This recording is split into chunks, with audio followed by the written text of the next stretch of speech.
बोलो बोलो रामेश्वर नाथ की। बाबा Mixed by Anil Raj. Music by Vikesh Bhojpuria. बाबा दुआरिया चलो कांवरिया लोटिया में जल लेके जाला है भोला बसा वाला। बाबा दुआरिया चलो कांवरिया रोहिया में जल लेके जाला है भोला बसा वाला। भोला बसा वाला भांग पी के रहस महता वाला। भोला बसा वाला भांग पी के रहस महता वाला। भोला बसा वाला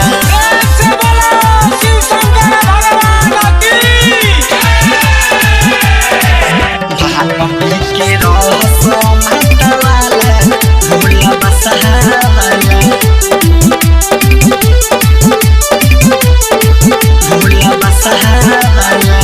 देह में भभूत पोती लाग समादारी डहमरू बजा के दे खाओ सकालकारी खाओ सकालकारी।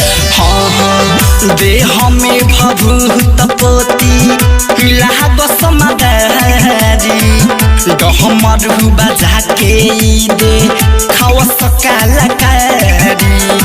करेले तांडव झिलम निकाल के लागिला डेंजर रूप महाकाल के लागिला डेंजर रूप महाकाल के। गरवा में रखेले सपवा के माला पेन्हेले मिर्गा के छाला। बाबा बसा वाला बाबा बसा वाला भांग पी के रहस महता वाला। भोला बसा वाला भांग पी के रहस महता वाला। बाबा बसा वाला बाबा बसा वाला Recording by Khushbu Studio, Harsidhi. Music by Vikesh Bhojpuria.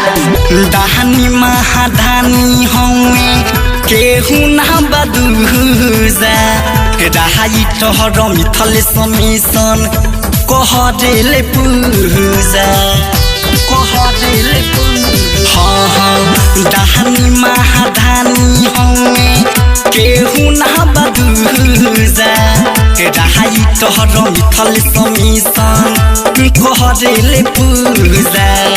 भासु Dhananjay करेला गुणगान हो अरविंद नील इनकर महिमा महान हो। अरविंद नील इनकर महिमा महान हो। जब जब आवे सावन महीना दर्शन करे सभे जाला। बाबा बसा वाला बाबा बसा वाला भांग पी के रहस महता वाला। बाबा बसा वाला भांग पी के रहस महता वाला। भोला बसा वाला